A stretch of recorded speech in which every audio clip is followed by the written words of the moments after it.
Excella Education Study in USA assured scholarship. Contact 9881 hello viewers, welcome to talk show with Harshini. Welcome to I dream media. ఇప్పట్లో చాలామంది face చేస్తున్న problems ఏంటి అంటే dental problems. కానీ చాలామంది neglect చేస్తారనమాట. ఇవి బాగా తీవ్రమయ్యేంత వరకు దాని గురించి పట్టించుకోరు. అండ్ బేసిక్గా చిన్నపిల్లల్లో కూడా అసలు ఎలాంటి జాగ్రత్తలు తీసుకోవాలి, టూత్పేస్ట్లు వచ్చిన తర్వాత, మార్కెట్లో ఇన్ని టూత్పేస్ట్లు ఉన్న తర్వాత అసలు పిల్లలకి ఎంత మోతాదులో ఎంత కాన్సన్ట్రేషన్ ఉన్నవి వాడచ్చు, ఏది వాడచ్చు ఏది వాడకూడదు, ఇవన్నీ ఇవాళ మనం డాక్టర్ చరిష్మా గారు ఉన్నారు, డెంటిస్ట్ చరిష్మా గారు. వారిని అడిగి తెలుసుకుందాం. నమస్తే. హాయ్, నమస్తే హర్షిని. ఎలా ఉన్నారు? I'm good, how are you? బాగున్నాను. నేను అడిగిన వెంటనే మీరు వచ్చినందుకు, దట్టు ఫ్రమ్ వైజాగ్, విశాఖపట్నంలో ఉంటారు. Visakhapatnam. Pleasure to be here. Nice, thank you. So బేసిక్గా ఏంటి అంటే, నేను మీ యొక్క రీల్ చూశాను అనమాట. రీల్ చూసే నేను మీకు మెసేజ్ చేయడం కూడా జరిగింది. బేసిక్గా పిల్లలకి మీరు చెప్తున్నారనమాట. పిల్లలకి అసలు ఎంత పేస్ట్ వాడాలి, అసలు ఏ కైండ్ ఆఫ్ బ్రష్లు వాడాలి, నాకు చాలా ఇంట్రెస్టింగ్గా అనిపించింది. That is very less talked about అనమాట. పిల్లల్లో అసలు టూత్ పేస్ట్ అనేది ఎలాంటి ఇక హాని చేస్తుంది సరిగ్గా యూజ్ చేయకపోతే అనేది. So will start the topic with that question only. ఎలా అంటే, అసలు పిల్లలకి ఎలాంటి పేస్ట్ యూస్ చేయాలి?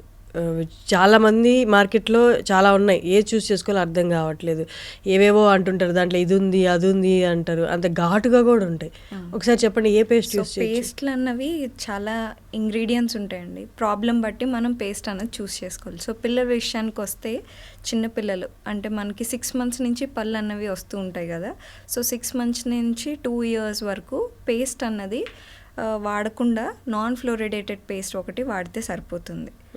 Either no paste or non fluoridated paste. ఎన్నేళ్ళ వరకు no paste? 6 months to 1.5 to 2 years. Okay, 1.5 to 2 years వరకు బ్రష్ చేయాలి, పేస్ట్ అక్కర్లేదు. అండ్ వాళ్ళు ఒకవేళ పేస్ట్ యూస్ చేసినా సరే వాళ్ళు నాన్ ఫ్లోరిడేటెడ్ పేస్ట్ వాడాలి. ఎందుకంటే బ్రష్ అంటే బ్రిజిల్స్ ఉన్న బ్రష్ కాదు కదా. అంటే 6 months నుంచి కొంచెం పెద్ద వరకు మనం ఫింగర్ సిలికాన్ బ్రషెస్ వాడతాం. అదైనా వాడచ్చు, లేకపోతే గాస్ ప్లీజ్ కాటన్ క్లాత్తో అయినా మనం గమ్స్ క్లీన్ చేస్తాం కదా మంత్స్ బేబీస్కి, అది కూడా వాడచ్చు అనమాట. Silicon brush suggested. Okay. And మనకి 6 months నుంచి తర్వాత 1.5 to 2 years వరకు without paste better, or non fluoridated paste. ఎందుకంటే వాళ్ళు స్వాలో చేసేస్తే మళ్ళీ సైడ్ ఎఫెక్ట్స్ ఉంటాయి. వాళ్ళు స్పిట్ చేయాలి పేస్ట్ని, అదొకటి. అండ్ 2 years అబౌవ్ నుంచి మనం fluoridated paste pea sized amount suggest చేస్తాం. అకార్డింగ్ సైజ్ అంటే మనకి ఇంత కందిపప్పు కాదు, పచ్చనగపప్పు అంటారు అంతే. ఆ పియా లేకపోతే మామూలుగా మన పీనట్ సైజ్, వేరుశనగ అంతా కూడా వేరుశనగ ఈ సైజ్. ఓకే. సో మనకి పీ అంటే ఇదండి, గ్రీన్ పీస్ ఉంటాయి. Okay okay. సో ఆ పేస్ట్ వాడాల్సి ఉంటుంది. అండ్ 2 years అబోవ్ అయినప్పటికీ వాళ్ళు స్పిట్ చేయాలి. స్పిట్ చేస్తేనే ఫ్లోరిడేటెడ్ టూత్ పేస్ట్. వాళ్ళు స్పిట్ చేయట్లేదు, ఇబ్బందిగా ఉందంటే అది కూడా వద్దు, నాన్ ఫ్లోరిడేటెడే వాడండి. ఎందుకంటే ఆ స్వాలో చేస్తే మళ్ళీ సైడ్ ఎఫెక్ట్స్ ఉంటాయి అన్నమాట. సో ఫ్లోరైడ్ అన్నది ఒక న్యాచురల్లీ అవైలబుల్ మినరల్. మన టూత్ పేస్ట్లో యాడ్ చేయడం వల్ల టీత్కి ప్రొటెక్షన్ వస్తుంది. సో ఆ ప్రొటెక్షన్ వల్ల మనకి క్యావిటీ ఫార్మింగ్ కానీ, అంటే డికే త్వరగా అవ్వవు పళ్ళు. సో అందుకని అది వాడమని చెప్తాం. చాలామంది ఏంటంటే అది కెమికల్ వాడకూడదు అని అంటే, yes of course it is a chemical. మన ఆక్సిజన్ తీసుకునేది కూడా ఒక కెమికలే. సో ఆ కెమికల్ని ఎంతవరకు వాడాలో అంతవరకే వాడాలి. ఆప్టిమమ్ లెవెల్ కన్నా ఏది ఎక్కువ వాడినా సైడ్ ఎఫెక్ట్స్ ఉంటాయి, similar to fluorine. So fluoride అన్నది మనకి వాటర్, టీ, వేరియస్ డిషెస్లో కూడా మనకి అవైలబిలిటీ ఉంటుంది. కానీ అది టూత్ పేస్ట్లో 500 ppm నుంచి అవైలబిలిటీ ఉంటుంది. సో అదొకటి మీరు చెక్ చేసుకొని వాడితే సరిపోతుంది. అంటే ఇప్పుడు మార్కెట్లో పిల్లల కోసం అని చెప్పి డిఫరెంట్ బ్రాండ్స్ నుండి, డిఫరెంట్ కంపెనీస్ నుండి పేస్ట్లు ఉన్నాయి. అందులో ఏది బెస్ట్ అని ఎలా తెలుస్తుంది? బెస్ట్ అంటూ మనం ఒకటి చెప్పలేము. డిఫరెంట్ కంపెనీస్ అన్నీ ప్రమోట్ చేస్తున్నాయి fluoridated paste above 500 ppm to 1000 below ppm అక్కడ రాసి ఉంటుందండి. సో అది మీరు ఇంగ్రీడియంట్స్లో చూస్తే ఫ్లోరైడ్ 500 to 1000 ppm లెవెల్లో ఉన్నది మీరు తీసుకుంటే సరిపోతుంది. ఓకే. మామర్త్ కానీ, చీకో కానీ ఇవన్నీ నాన్ ఫ్లోరిడేటెడ్ ఉంటున్నాయి. సో ఫ్లోరిడేటెడ్లో కోల్గేట్, కిడోడెంట్, పెడిఫ్లోర్, చీరియోజెల్, ఇవన్నీ కంపెనీస్ చాలా ఉన్నాయి అన్నమాట. మీరు చూస్ చేసుకునే దాన్ని బట్టి, మీకు అవైలబిలిటీ బట్టి మీరు తీసుకోవచ్చు. బట్ కొన్ని ఏరియాస్లో ఫ్లోరిన్ రిచ్ వాటర్ అంటారు, ఫ్లోరోసిస్ అంటారు కదా, ఆ ఏరియాలో ఉన్న వాళ్ళు పిల్లలకి ఏ కైండ్ ఆఫ్ పేస్ట్ చూస్ చేసుకోవాలి? సో ఫ్లోరైడ్ వాళ్ళకి ఆల్రెడీ అటాక్ అయిపోయింది. సో ఫ్లోరిన్ ఫ్రీ టూత్పేస్ట్ వాడమని నేను చెప్పాం వాళ్ళకి. సో ఫ్లోరైడ్ అన్నది వాటర్లో ఎక్కువ అయ్యి వాళ్ళ టీత్ అన్నది కొంచెం మెత్తగా, అంటే మోల్టెన్ ఎనామిల్ అంటాం అనమాట. సో దానివల్ల వాళ్ళకి సాఫ్ట్ అయిపోతుంది ఎనామిల్, త్వరగా వాళ్ళకి డికే వస్తుంది. అలాంటి వాళ్ళకి కూడా మనం ఫ్లోరిడేటెడ్ పేస్టే ఇస్తాం, ఎందుకంటే వాళ్ళకి అది టీత్లోకి అది రీమినరలైజ్ అవ్వడానికి హెల్ప్ అవుతుంది, ఫైటింగ్ కెపాసిటీ పెంచుతుంది. అంతే తప్ప ఫ్లోరోసిస్ ఉందని ఫ్లోరైడ్ ఫ్రీ పేస్ట్ వాడమని కాదు. ఆల్రెడీ వాళ్ళకి డ్యామేజ్ జరిగిపోయింది, ఆ జరిగిపోయిందని మనం కవర్ చేసుకోవాలి ఈ ఫ్లోరిడేటెడ్ పేస్ట్ వల్ల. కానీ జీసీ టూత్ మౌస్ అని ఉంటుంది. సో దాంట్లో ఒక ఇంగ్రీడియంట్ వల్ల రీమినరలైజేషన్, అంటే ఆల్రెడీ డ్యామేజ్ అయింది, రీమినరలైజ్ అవ్వడానికి హెల్ప్ అవుతుంది. ఓకే. సిపిపి ఏసిపి అని ఒక ఇంగ్రీడియంట్ ఉంటుంది జీసీ టూత్ మౌస్, అది పెద్దవాళ్ళకి కానీ చిన్నపిల్లలకి కానీ వాడతాం. ఓకే. పెద్దవాళ్ళు కూడా ఫ్లోరిన్ రిచ్ వాటర్ మనకు కూడా మనం ఫ్లోరిడేటెడ్ పేస్టే వాడతాం. Okay. So according to the latest guidelines అనమాట, whatever I'm talking about the paediatric guidelines కానీ, WHO కానీ, సెంటర్ ఫర్ డిజీజ్ కంట్రోల్ కానీ, అమెరికన్ డెంటల్ అసోసియేషన్ కానీ, మీరు ఏది చెప్పినా ఓపెన్ చేసినా ఇదే చెప్తారు. సో రీసెర్చ్ బేస్డ్ ఉండాలి ఏదైనా. సో నాకు చాలామంది ఏంటంటే coconut turmeric powder and charcoal powder వాడండి, న్యాచురల్ అది. సో అలా వాడడం వల్ల ఏమవుతుందంటే గరుకుదనం ఉంటుంది దాంట్లో, అబౌవ్ ద రికమెండెడ్ లెవెల్, అంటే రిలేటివ్ డెంటిన్ అబ్రెసివ్నెస్ అని ఉంటుంది అనమాట. సో అది ఎక్కువ గరుగ్గా ఉంటే ఎనామిల్ పోతుందండి. ఎనామిల్ అంటేనే ద బాడీలోనే ద స్ట్రాంగెస్ట్ ఆర్గన్. మనం అంత ఎనామిల్ అంటే పళ్ళ మీద పైన లేయర్, మనకి పళ్ళ మీద నవ్వినప్పుడు ఒక షైన్ లాగా అనిపిస్తుంటుంది కదా, అది ఎనామిల్. సో అది ఎప్పుడైతే మనకు అరిగిపోతుందో అప్పుడు ప్రాబ్లమ్స్ అనేది ఇంకా ఫాస్ట్గా వస్తాయి, అప్పుడే ఎల్ అవుతాయి, అప్పుడే సెన్సిటివిటీ వస్తుంది, అప్పుడే త్వరగా డికే అవుతాయి, ఈ ప్రాబ్లం అంతా ఉంటుంది. సో టూత్పేస్ట్ చాయిస్ అనేది చాలా ఇంపార్టెంట్. ఓకే. ఇప్పుడు ఆ ఫ్లోరైడ్ అనేది వాటర్లో కూడా ఉంటుంది, డ్రింకింగ్ వాటర్లో కూడా ఉంటుంది కొన్ని ఏరియాస్లో. ఇక్కడ నల్గొండ, ఆంధ్రాలో ఎక్కడ ఉండొచ్చు అండి అది? శ్రీకాకుళం అటు సైడ్. ఓకే. ఇది పళ్ళకి ఫ్లోరైడ్ ఎక్కువ ఉందని మాకు గుర్తు. నార్మల్గా మాకు ఎలా అంటే పళ్ళ మీద తెల్ల గారెలు, spots form. So Dean fluorine index అని ఉంటుందండి, దాంట్లో స్టేజెస్ ఉంటాయి అన్నమాట. సో వైట్ స్పాట్తో స్టార్ట్ అవుతుంది, తర్వాత బ్రౌన్ అవుతుంది, తర్వాత పిట్టింగ్ అవుతుంది, తర్వాత మాట్లింగ్ అవుతుంది. సో ఇలాగా స్టేజ్ బై స్టేజ్ అవుతూ ఉంటుంది అనమాట. సో మీరు ఆ ఫ్లోరిన్ ఎప్పుడు ఎక్కువ ఉంటుందంటే అది గమనించుకొని fluoride free water beyond the optimum level, అంటే greater than 1 ppm daily intake, అది తగ్గించుకుంటే సరిపోతుంది. ఓకే. శ్రీకాకుళంలో ఉద్దానం అనే ప్లేస్లో కూడా మనకి ఫ్లోరోసిస్ అన్నది ఎక్కువ కనపడుతుంది అనమాట. సో దాన్ని కూడా కొంతమంది సెలబ్రిటీస్ దానికి ముందుకొచ్చి హెల్ప్ చేయడం జరిగింది. ఓకే. సో ఇప్పుడు పళ్ళకైతే మనకు తెలుస్తుంది ఆ తెల్ల మచ్చలు రావడం పళ్ళ మీద, బట్ అది ఎక్కువ మోతాదులో ఉంటేనే కదా అలా వస్తుంది. అది తాగినందువల్ల ఇంటేక్ వల్ల లోపల ఏదైనా మనకి కాల్షియం రిచ్ అండి, మనకి టీత్ అయినా బోన్స్ అయినా. సో టీత్ ఎలా అయితే పాడవుతాయి కనపడుతుంది, బోన్స్ అనుకోండి వీక్ అయిపోతాయి, ఈజీగా ఫెటిగ్ వస్తుంది, ఈజీగా నీరసం అయిపోతారు, అండ్ లెగ్స్ కూడా బౌ లెగ్స్ అయిపోతాయి, బెండ్ అయిపోతాయి. సో ఈజీగా మనకి ఫ్రెజైల్గా ఉంటాయి, అంటే స్ట్రెంగ్త్ ఉండదు బోన్స్లో బేసిక్గా మనకి ఫ్లోరైడ్ ఎక్కువ ఉండడం వల్ల. ఓకే. అండ్ పిల్లల్లో బ్రషింగ్ అంటే ఏ కైండ్ ఆఫ్ బ్రష్ యూస్ చేయాలి, బ్రిజిల్ ఎంత సాఫ్ట్ ఉండాలి, ఒక్కసారి దాని గురించి చెప్తారా? సో బ్రిజిల్స్ అయితే soft, ultra soft already brush మీద మెన్షన్ చేసి ఉంటుంది. అండ్ బ్రష్ హెడ్, పెద్దవాళ్ళు బ్రష్ పిల్లలు వాడలేరు, ఎందుకంటే అది చాలా పెద్దగా ఉంటుంది, అండ్ బ్రష్ హెడ్ కూడా వాళ్ళ నోట్లో పట్టదు, గుచ్చుకుంటూ ఉంటుంది. సో చిన్న బ్రిజిల్ హెడ్ అన్ని ఏరియాస్ అందేటట్టు సెలెక్ట్ చేసుకోవాలి. అండ్ హ్యాండిల్ కూడా గ్రిప్ ఉండాలండి, మనలాగా స్లీక్గా ఉంటే పట్టుకోలేరు కదా వాళ్ళు, గ్రిప్ ఉండి కొంచెం మ్యూజిక్ వచ్చేది, ఈ మధ్య టైమర్ వచ్చేవి, తర్వాత కలర్ఫుల్గా ఉండేవి, యానిమల్స్, ఫ్లవర్స్, చాలా డిజైన్స్ వచ్చాయి. సో ఒక కంపెనీ అని కాకుండా యూ కెన్ చూస్ ఈ పర్టికులర్ పాయింట్స్ మైండ్లో పెట్టుకొని. అండ్ వాళ్ళు బ్రష్ చేసే విధానం ఏంటంటే వాళ్ళు మనలాగా టైం కేటాయించరు బ్రష్ చేయడానికి. మనం పెద్దవాళ్ళే చాలామంది ఇలా ఫాస్ట్ చేసి వదిలేస్తారు, అలాంటిది పిల్లలు ఇలా సర్క్యులర్గా చేసుకోవాలి పళ్ళు క్లీనింగ్, లోపల బయట అండ్ పైన. సో ఈ 3 సర్ఫేసెస్ క్లీన్ చేసుకునేటట్టు చేయాలి. అండ్ ఇది ఫ్యామిలీ హ్యాబిట్ అవ్వాలి, పిల్లలకి మనం చెప్పడం కంటే చేసి చూపిస్తే వాళ్ళు త్వరగా నేర్చుకుంటారు. సో అందరూ కలిసి బ్రష్ చేయడం, 2 minute టైమర్ పెట్టుకుంటే ఇంకా బాగుంటుంది, అందరూ హెల్తీగా ఉంటారు ఓరల్గా. సో ఇదొక హ్యాబిట్ ఇన్కల్కేట్ చేయాలి. And rewards, any other rewards, you have done a good job అని చెప్పి.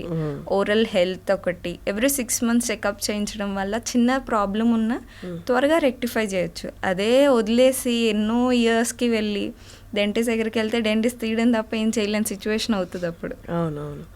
అండ్ పేస్ట్ కూడా ఇప్పుడు మీరు ఇప్పుడు చెప్పారు ఆ లెవెల్ చూసుకొని, ఫ్లోరైడ్ లెవెల్ చూసుకొని అని. బట్ మార్కెట్లో కొన్ని పేస్ట్లు ఆల్రెడీ పిల్లలు వాడుతున్నారు, లేదా మనం వాడేసే పేస్ట్లు వాడేస్తున్నారు అనమాట. దానివల్ల నోరు పొక్కిపోయి వాళ్ళు కారం తినలేకపోవడము అలా జరుగుతుంది. ఒకసారి దాని గురించి చెప్తారా? పెద్దలు వాడే పేస్ట్. ఎగ్జాంపుల్ మా పాప అదే చెప్తాను. మేము ఆల్రెడీ తనకి కిడ్స్ పేస్ట్ ఇస్తాం, మా పేస్ట్ ఉంటుంది. సో ఇన్ ఆర్ అబ్సెన్స్ ఒకసారి 2 సార్లు అది వాడింది, కారం కారం అని అందనమాట. So that's an live example. పెద్దవాళ్ళ పేస్ట్ కాంపోజిషనే డిఫరెంట్ అండి. మన టెక్స్చర్ వేరు, పిల్లలది వేరు. వాళ్ళది లేతగా ఉంటుంది అనమాట, ఎపిథీలియం అని జింజైవా కానీ టీత్ కానీ. సో కిడ్స్ పేస్టే వాడండి, పెద్దవాళ్ళ పేస్ట్ వాడద్దు. ఓకే. లేదు వాళ్ళకి ఏ ఆప్షన్ లేదు, ఏదైనా బయట ఊర్లోకి వెళ్ళారు అంటే పెద్దవాళ్ళ పేస్ట్ ఇంకా వాడాల్సి వచ్చింది అంటే పిల్లలు ఎంత మోతాదులో వాడచ్చు, లేకపోతే వాడకపోవడం మంచిదా? వాడకుండా ఉండడం బెటర్. ఒకవేళ వాడినా రైస్ గ్రెయిన్ అంతండి, అది కూడా అవసరం అయితేనే. రైస్ గ్రెయిన్ అంత వాడితే సరిపోదు. 1 or 2 daysకి పెద్ద ఇబ్బంది ఉండదు. మీ రెగ్యులర్ టేబుల్ సాల్ట్తో అయినా బ్రష్ చేయొచ్చు 1 or 2 daysకి. అది గరుగ్గా ఉన్నప్పటికీ మీరు రెగ్యులర్గా యూస్ చేయకపోతే పెద్ద డ్యామేజ్ జరగదు. ఇది ఏ ఏజ్ వాళ్ళకి మీరు చెప్పింది? అంటే బిలో 3-4 వరకు? 2 to 6 years వాళ్ళకి. 2 to 6 years వాళ్ళకి. Okay. Paste below 2 non fluoridated or no paste. Okay. And పాలపళ్ళు, ఇది అందరికీ కన్ఫ్యూజనే అనమాట. పాలపళ్ళు డెంటిస్ట్ దగ్గరికి వెళ్ళి తీపించాలా, లేకపోతే వాటంతగా అవి ఊడిపోతాయని అని ఇంకా చాలా రీల్స్లో కూడా చూస్తాం మనం. దారం కట్టేసి ఇలా లాగుతారు. అసలు ఈ ప్రాక్టీస్లన్నీ కరెక్టా? సో కరెక్టా అంటే మన చిన్నప్పుడు మన టీత్ ఆటోమేటిక్గా ఊడిపోతున్నాయండి. అంటే మన జనరేషన్ కూడా నెక్స్ట్ జనరేషన్ వచ్చి సాఫ్ట్ ఫుడ్కి అలవాటు పడిపోతుంది. ఇలా యాపిల్ తినడం కానీ, ఇలా జాంకాయ తినడం కానీ ఎవరు చేయట్లేదు. సో అలా చేయకపోవడం వల్ల ఏంటంటే కదులుతుంది, నొప్పి అంటారు కానీ అది ఊడదు. సో అప్పుడు ఏం చేస్తారు, ఫ్లాస్ కానీ థ్రెడ్ కానీ కట్టి తీసేస్తారు. అలా తీయడం రైట్ ఆర్ రాంగ్ అన్నది మనం చెప్పలేం, ఎందుకంటే దాని స్టేజ్ ఆఫ్ రిమూవల్ బట్టి అనమాట. ఒక్కొక్కసారి అది ఈజీగా ఊడిపోతుంది, లేకపోతే తీసేటప్పుడు కింద ఉన్న పర్మనెంట్ టూత్ బడ్ డిస్టర్బ్ అవ్వచ్చు. సో అలాంటివన్నీ మనం చేయకుండా ఉండడమే బెటర్. సో అది టైంకి ఊడిపోవాలి, అదొకటి మాత్రం చెప్తాను. 6 years నుంచి మనకు పర్మనెంట్ టీత్ వస్తాయి. సో ఆ మిల్క్ టీత్ ఊడిపోయి ఆ ప్లేస్లో పర్మనెంట్ టీత్ వస్తాయి, జరుగుతాయి అన్నమాట. అండ్ పర్మనెంట్ టీత్ ఎల్లగా ఉంటాయి, లావుగా ఉంటాయి. సో దాన్ని చూసి మీరు అమ్మో నా పిల్లల టీత్ ఎల్లోగా అయిపోతున్నాయి అని ఎక్కువ రుద్దించేయడం అలాంటివి చేయకండి. సో బై నేచర్ కొంచెం మిల్క్ టీత్ కన్నా పర్మనెంట్ టీత్ ఎల్లోగానే ఉంటాయి. ఓకే. సో అది ఏజ్కి మించి రిటైన్ అయిపోతున్నాయి. ఇప్పుడు పర్మనెంట్ టీత్ 6 yearsకి కింద ఫ్రంట్ వస్తాయి ఫస్ట్. అవి వచ్చేటప్పుడు ఫ్రంట్ టీత్ ఊడిపోవాలి, ఊడలేదు, అవి లోపలికి ఉండిపోతాయి. అప్పుడు మీరు గమనించి అట్లీస్ట్ కదిలిపోతుంటే డెంటిస్ట్ దగ్గర తీసుకెళ్ళి తీయించేయండి. అది తీస్తేనే వెనుకను ఉన్న పళ్ళు ముందుకు జరుగుతాయి. సో అది ఎక్కువ లేట్ చేసే కొద్ది ఏమవుతాయి అంటే ఇవి ఉండిపోతాయి, లోపల అవి ఉండిపోతాయి. సో అదొకటి మీరు మైండ్లో పెట్టుకోవాలి. ఓకే. అండ్ ఇంకొంతమందిలో నేను చూశాను, ఈవెన్ నా ఫ్రెండ్స్ పిల్లల వాళ్ళకి అసలు పళ్ళు ఊడవు, పళ్ళు ఊడవు. అంటే ఇంటాక్ట్ ఎలా ఉన్నాయి అలాగే ఉంటాయి, అసలు కదలను కూడా కదలలేదు. అసలు ఏంటి ఊడలేదని ఏజ్ వచ్చాక వాళ్ళు డాక్టర్ దగ్గరికి తీసుకెళ్తే డాక్టర్ బలవంతంగా తీసిన సిచ్యువేషన్. ఇది ఎందుకు జరుగుతుంది, అలా ఎందుకు జరుగుతుంది? అంటే న్యాచురల్గా మనకు ఒక ఎంజైమ్ అంటూ బాడీలో ఉంటుంది, అది డిజాల్వ్ చేయాలి టూత్ని. అది అరిగిపోతూ బయటకు వచ్చేయాలన్నమాట. So due to genetic factors కావచ్చు, మనం తినే ఫుడ్ హ్యాబిట్స్ వల్ల కావచ్చు, హెల్త్ ఇష్యూస్ వల్ల కావచ్చు, అది డిలే అవుతుంది. మీరు చెప్పింది అయితే రైట్. ఈ జనరేషన్లో కొంచెం ఎక్కువ త్వరగా ఊడట్లేదు, టైం పడుతుంది. So these might be the factors. కొంచెం ఫైబర్ ఉన్న కంటెంట్, మనం మంచి హెల్దీ ఫుడ్ కూడా ఇవ్వాల్సి ఉంటుంది కిడ్స్కి. టీత్ కూడా బాడీలో ఒక భాగమే అని గుర్తించి కొంచెం హెల్దీ ఫుడ్ ఇవ్వమంటున్నాను. ఓకే. అవును మీరన్నట్టు అంటే టీత్ రిలేటెడ్ ప్రాబ్లమ్ వచ్చింటే అది కూడా ఒక ప్రాబ్లమ్ అన్నట్టు అయిపోతుంది. ఇంకోటేంటంటే టీత్ రిలేటెడ్ మేబీ పెద్దదైతే తప్ప అసలు ఇన్సూరెన్స్‌లో ఎక్కడ కవర్ అవ్వవు. ఎగ్జాక్ట్లీ. అదసలు మేజర్ ప్రాబ్లమ్ అనుకుంటా. ఇన్సూరెన్స్‌లో కవర్ అవ్వదు కాబట్టి అంటే వెళ్లి డబ్బులు అదొక్కటి పెట్టాలని. ఇన్సూరెన్స్ కంపెనీస్ కొంచెం ముందుకొచ్చి అదేం కవర్ చేయగలిగితే it will B benefit for most of the patients. So mostly అది ఎందుకు నెగ్లెక్ట్ చేస్తామంటే అదంత థ్రెటనింగ్ కాదు బాడీకి అని ఫీల్ అవుతారు. సో పన్ను పుచ్చిపోతే దాన్ని ఫిల్లింగ్ కానీ రూట్ కెనాల్ కానీ చేయడం జరుగుతుంది. ఎక్కువ పుచ్చిపోతే తీసేస్తాం, కానీ మధ్యలో ఈ ప్రాసెస్లో ఎక్కువ పుచ్చిపోయి ఇక్కడ వాపు వచ్చేసి ఇక్కడ నుంచి బయట ఓపెనింగ్ వచ్చేసి ఇదంతా కూడా స్వెల్లింగ్ వచ్చే స్టేజెస్ కూడా ఉంటాయి. అవన్నీ కూడా లైఫ్ థ్రెటనింగే, స్పేస్ ఇన్ఫెక్షన్స్ వస్తాయి. సో అంతవరకు వెయిట్ చేయకుండా కొంచెం ఎర్లీగా డిటెక్ట్ చేసుకుంటే it will be budget friendly also. ఫిల్లింగ్తో అయిపోతుంది. సో చిన్న ప్రొసీజర్తో మనకి ఈజీగా అయిపోతుంది అలా ముద్ర పెట్టుకునే బదులు. ఓకే. అండ్ ఇంకోటి పిల్లలది కాదు, ఇప్పుడు చాలామంది సెలబ్రిటీస్, చాలామంది నార్మల్ వాళ్ళు కూడా పళ్ళకి ఇంప్లాంట్స్కి వెళ్ళిపోతున్నారు. టీత్ కరెక్షన్ కంటే బదులు ఇంప్లాంట్స్ ఎక్కువ వెళ్ళిపోతున్నారు. వెనీర్సా? వెనీర్స్ అంటే ఇంప్లాంట్సా? ఇంప్లాంట్స్ కాదు, cosmetic design makeover. Okay. Smile makeover. Smile makeover అది దానికి వెళ్ళిపోతున్నారు. అంటే is that safe down the line ఒక 10-20 years తర్వాత ఏమైనా ప్రాబ్లం వస్తుంది? వెనీర్స్ అన్నది ఇప్పుడు న్యూ ప్రొసీజర్ కాదండి. So many patients from many years ఇవి చేసుకుంటూ వస్తున్నారు, which is a very good correction for the teeth. So very minimal tooth reduction will be done దీనికోసం. అండ్ న్యూ టెక్నిక్స్ అసలు రిడక్షన్ కూడా అవసరం లేకుండా చేస్తున్నారు. సో మీ టీత్ హెల్త్ అనేది కాంప్రమైజ్ అవ్వదు. సో దానివల్ల మీకు అడిషనల్ అడ్వాంటేజ్ ఏంటంటే నీట్లీ అలైన్ టీత్ అందంగా కనిపించడానికి off screen or on screen మన కాన్ఫిడెన్స్ ఇదంతా బిల్డప్ అవుతుంది అనమాట. So veneers are not only for celebrities, there are many people, common people are also getting it done to enhance a smile. So smile వల్ల definitely నా దగ్గరకు వచ్చే patients gaps అవి ఉంటారు కదా, వాళ్ళు 30 years వరకు ఎప్పుడు బ్రాడ్ స్మైల్ ఇవ్వలేదు కెమెరాని చూసి or any with the friends or family. So మనం గ్యాప్ కరెక్షన్ ఎలైనర్స్తో కానీ ఆర్ కాస్మెటిక్ ఫిల్లింగ్ ఆర్ వెనీర్స్తో చేసిన తర్వాత they are very happy. So it boost up their confidence. అంటే క్వాలిటీ ఆఫ్ లైఫ్ కూడా ఇండైరెక్ట్గా డెవలప్ అవుతుంది. ఇప్పుడు చాలామంది సెలబ్రిటీస్ అండ్ హీరోయిన్స్ తీసుకుంటే వాళ్ళందరూ ఈ ట్రీట్మెంట్ వెనీర్స్ వెళ్ళిన వాళ్ళే. Samantha, Mahesh Babu, I don't know if I should tell the names. So many of the celebrities ఇప్పుడు బాలీవుడ్ చూస్తే everybody are getting that smile. Bollywood smile Hollywood smile అంటాం. సో హాలీవుడ్ ఎవ్రీ 10 members-లో 7 to 8 people are getting that done. So very brighter, whiter and uniform అనమాట. So that's how it's designed. Teeth structure ఏం damage అవ్వదు, the very minimal preparation which is being done. అంటే actually ఆ ప్రాసెస్లో ఏం చేస్తారు, మన టీత్ని కట్ చేసి ఆ ప్లేస్లో ఇవి అలైన్ చేస్తారా? సో ఫర్ ఎగ్జాంపుల్ ఈ వుడ్ ఉంది, వుడ్ మీద ఒక లేయర్ ఆఫ్ లామినేట్ అంటాం, లామినేట్ షీట్ అంటిస్తాం. సో అలాగే టీత్ మీద కూడా ఒక థిన్ మైక్రాన్ లెవెల్లో థిక్నెస్ రెడ్యూస్ చేసి దాని మీద మనం పార్స్లిన్ వెనీర్ అన్నది రెడీ చేసి పెడతాం అనమాట, customized from patient to patient. అంటే ఇది రివర్సిబుల్ కాదు, once treatment and it's done. Reversible అంటే మళ్ళీ మేము రెడ్యూస్ చేసింది పెరగడం అంటూ అవ్వదు కదా. So it's permanent procedure. Okay. దీన్ని మళ్ళీ down the line 10 years 20 years మళ్ళీ ఏమన్నా మార్చుకోవాలా, లేకపోతే దీన్ని నీట్లీ డన్ అండ్ మెయింటైన్. మనం ప్రొసీజర్ ఏది చేయించుకున్నా, ఇప్పుడు ఫేషియల్ చేయించుకుంటున్నాం, వాళ్ళు ఏం చెప్తే మెయింటైన్ చేసుకోమంటారు. It's just topical procedure. ఇది కూడా అలాంటిదే, మెయింటెనెన్స్ అంటే సరిగ్గా బ్రష్ చేసుకోవడం, ఓరల్ హైజీన్ మెయింటైన్ చేయడం. ఒక మంచి డెంటిస్ట్ చేసిన పోర్సిలిన్ వెనీర్స్ ఎన్నో ఇయర్స్ ఉంటాయండి, అవేం త్వరగా ఊడవు. So it's always important to approach a right person. Okay. దీనివల్ల వాళ్ళు అంటే సెన్సెస్ అలాంటివి ఏమన్నా అంటే ఫుడ్ తిన్నప్పుడు ఆ టేస్ట్ కానీ లేకపోతే గ్రిప్ టు ద ఫుడ్ అలా ఏమన్నా లూజ్ అలా? ఈ వెనీర్స్ అన్నవి only do for the front teeth. Okay. So chewing teeth touch చేయరు అనమాట, చూయింగ్ టీత్కి వెనీర్స్ చేయరు. సో ఇప్పుడు స్మైల్ చేసినప్పుడు నాకు ఇక్కడ నుంచి ఇక్కడ కనపడుతున్నాయి కదా, so those teeth only I'm going to do veneer. So chewing efficiency and all that compromise అవ్వదు, అది మీకు బాగానే ఉంటుంది. సో ఒక్కటే మేము చెప్పేది ఏంటంటే don't use teeth as tools, packet చింపడానికి కానీ సో ఏమన్నా పెన్ పెట్టిలాగా అండం కానీ అలా చేయొద్దని చెప్తాం. So though it is a very good procedure, అలా చేయడం వల్ల ఆ పైన ఉన్నది ఒక్కొక్కసారి ఊడిపోయే ఛాన్సెస్ ఉంటాయి, which is very rare. Okay. And beauty పేజెంట్స్కి అటెండ్ అయ్యే వాళ్ళు, మిస్ ఇండియా, మిస్ యూనివర్స్ కాంటెస్ట్కి అటెండ్ అయ్యే వాళ్ళు కూడా చాలా మంది కంపల్సరీ చేయించుకొని వెళ్తారు. అయిపోయింది because of flaunting the beautiful dazzling smile for the camera important అయిపోయింది.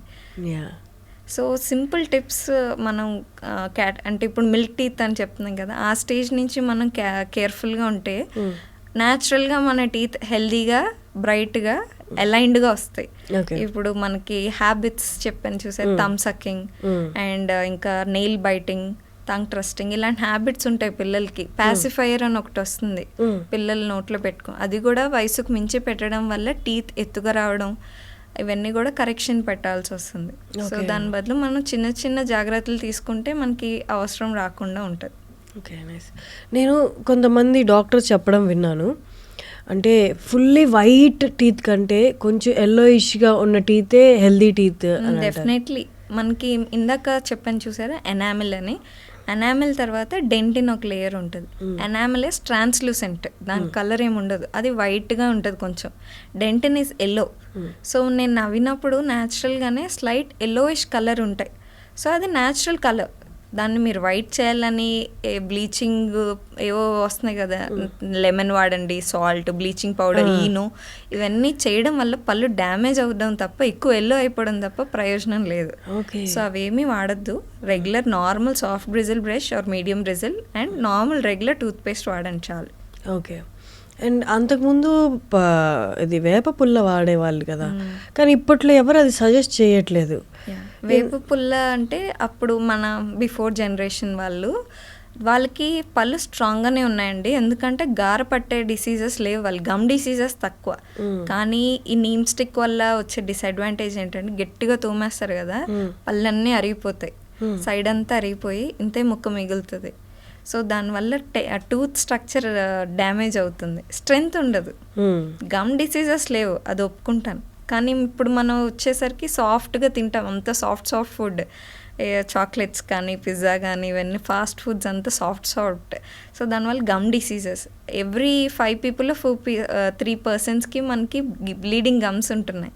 సో ఆ బ్లీడింగ్ గమ్స్ ఎందుకంటే గార పట్టేసి త్వరగా మనకి ఇన్ఫెక్షన్, బోన్లో గార పట్టేసి బోన్ ఇన్ఫెక్షన్ లోపలికి వెళ్ళి పళ్ళు కదిలేదాకా డెంటిస్ట్ దగ్గరికి వెళ్ళరు. ఎవ్రీ 6 months క్లీనింగ్ చేయించుకోండి. క్లీనింగ్ వల్ల పళ్ళు ఏం లూజ్ అయిపోవు, ఎనామిల్ పోదు. ఇది అల్ట్రాసోనిక్ టెక్నాలజీ, అల్ట్రాసోనిక్ వేవ్స్తో వస్తుంది, మీ ఎనామిల్ ఏం పోదు. సో 6 monthsకి ఒకసారి చేయించడం వల్ల మీ టీత్ హెల్దీగా ఉంటాయి, గమ్స్ హెల్దీగా ఉంటాయి. గమ్స్ వల్లే మన టీత్ స్ట్రెంగ్త్ పట్టుకుంటాయి కాబట్టి. చాలా మందికి అపోహ కూడా ఉంది, 6 months regular cleaning of teeth అనేది పళ్ళ మధ్య గ్యాప్స్, చిగురుకి పన్నుకి గ్యాప్స్ క్రియేట్ చేస్తుంది.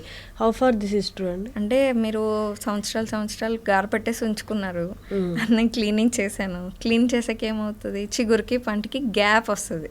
ఆ గ్యాప్ వచ్చింది అనుకుంటున్నారు తప్పితే 1 week 10 days తర్వాత చూడండి చిగురు నార్మల్కి వెళ్ళిపోతుంది, అది గ్యాప్ ఉండదు. సో గార పట్టేసిన పళ్ళు క్లీన్ చేస్తే గార పోతుంది, గ్యాప్ వచ్చినట్టు మీకు కనపడుతుంది. కానీ అది ఒరిజినల్గా దీనివల్ల వచ్చిన ప్రొసీజర్ వల్ల కాదు, స్కేలింగ్ చేయడం వల్ల కాదు. ఓకే. ఇప్పుడు డయాబెటీస్ వచ్చిన వాళ్ళకి చాలా మందికి ఇంప్లాంట్స్కి వెళ్తున్నారు, కానీ కొంతమందికి నిలబడట్లేదు డయాబెటీస్ వాళ్ళకి. ఒకసారి ఇంప్లాంట్స్ గురించి చెప్పండి, డయాబెటీస్ పేషెంట్స్ ఇంప్లాంట్స్కి వెళ్ళొచ్చా? So diabetes and gum disease go hand in hand. So diabetes వాళ్ళకి చిగుర్ల వ్యాధి త్వరగా వస్తుంది అనమాట. 6th most common డిసీజ్ డయాబెటిక్స్లో. సో వాళ్ళకి ఏంటంటే డయాబెటిక్స్ లెవెల్ బట్టి మన గమ్ డిసీజ్ పెరుగుతుంది. డయాబెటిక్ కంట్రోల్లో ఉంటే టీత్ కూడా హెల్దీగా ఉంటాయి. If it goes beyond the level, అంటే మన HbA1c 6 and above ఉందనుకోండి, అప్పుడు మన గమ్ డిసీజ్ స్టార్ట్ అవుతుంది, పళ్ళు కదులుతాయి, ఊడిపోతాయి. సో నెక్స్ట్ వచ్చేసి ఆప్షన్ పళ్ళు కట్టడం. పర్మనెంట్ ఆప్షన్లో మనం బ్రిడ్జెస్ కానీ ఇంప్లాంట్స్ కానీ సజెస్ట్ చేస్తాం. సో ఇంప్లాంట్స్ అంటే ఒక టైటానియం మెటల్. సో టైటానియం మెల్లాయ్ లాంటి మెటీరియల్ మనం బోన్లో ఫిక్స్ చేసి దాని మీద క్యాప్ ఇవ్వడం జరుగుతుంది. సో డయాబెటిక్ కంట్రోల్లో ఉంటేనే ఈ ప్రొసీజర్కి వెళ్తాం. సో మనకి 6 to 7 is considered a good control. So ఆ కంట్రోల్లో ఉన్నప్పుడే మనం ప్రొసీడ్ అవ్వాలి. ఇది అయిపోయాక మనకి పెరిగిపోతే ఏమవుతుందంటే గమ్ ఇన్ఫెక్షన్ ఎలా స్టార్ట్ అవుతుందో ఇంప్లాంట్ ఇన్ఫెక్షన్ కూడా అలాగే స్టార్ట్ అవుతుంది.